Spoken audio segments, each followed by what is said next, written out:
Desde hace un par de años, la proporción de información sobre Venezuela en los grandes medios ya no es la misma que antes. ¿A qué se debe este cambio? ¿Qué ha pasado? Esta es una respuesta muy resumida a la pregunta sobre a qué se debe el hecho de que los grandes medios hayan dejado de hablar de ese país más que del suyo propio, como solían hacer.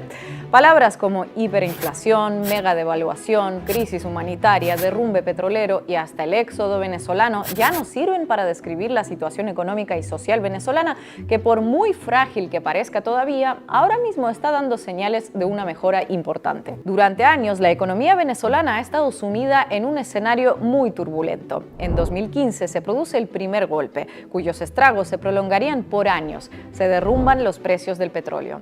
A esto le sigue una serie de sanciones impuestas desde Washington y el decreto firmado por el entonces presidente Barack Obama, en el que Venezuela se reconoce como una amenaza inusual y extraordinaria para Estados Unidos. Estas son algunas de las razones que llevaron a una recesión de 7 años que termina recién en 2021.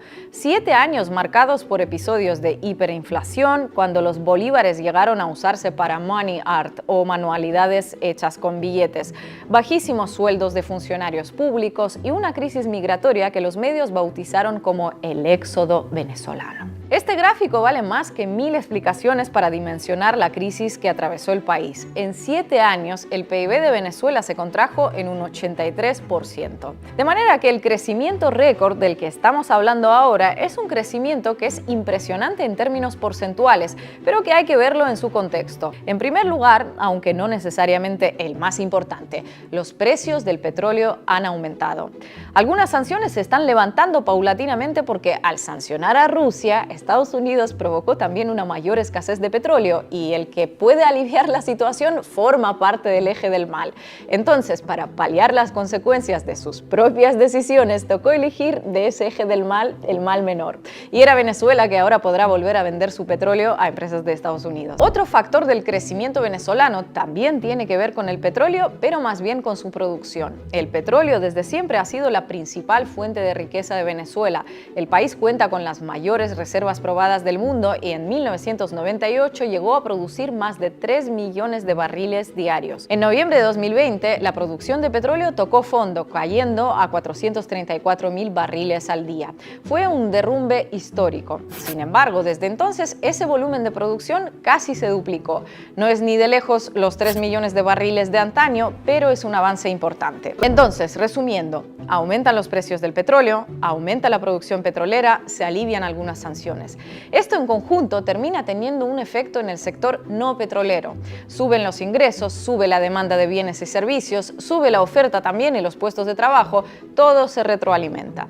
Me dirán, vale, entendido lo del petróleo, que tampoco era tan difícil, pero ¿qué pasa con la inflación que ha llegado a 1 millón porcentual? Bueno, a principios de este año, la agencia Bloomberg informaba que Venezuela logró poner fin a los 4 años de hiperinflación desbaratada. El Banco Central de Venezuela informó entonces que la tasa de inflación promedia oscilaba en torno al 7-8% mensual. Nada que ver con los 6 dígitos que nos quedaron grabados en la mente, ¿verdad? Y esto se explica en parte por la dolarización de facto que se impulsó en el país y en parte por algunas medidas liberalizadoras.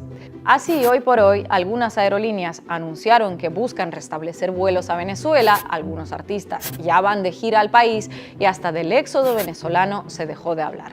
Ahora, si quisieran hablar de Venezuela, tocaría hablar más bien del retorno venezolano. Desde hace 4 años está en marcha el Plan Vuelta a la Patria, con el que ya regresaron unos 30.000 venezolanos. Eso solo según datos de ese programa en concreto. Argentina, por ejemplo, lleva su propio registro y si nos fiamos de él, resulta que cada mes unos 1000 venezolanos abandonan Argentina en dirección a su país. Testigos que viven en la frontera afirman que si antes se veía mucho movimiento para salir, ahora se ve más movimiento para entrar.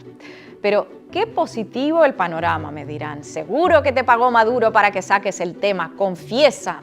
Ni nos pagó Maduro, ni el panorama es tan optimista.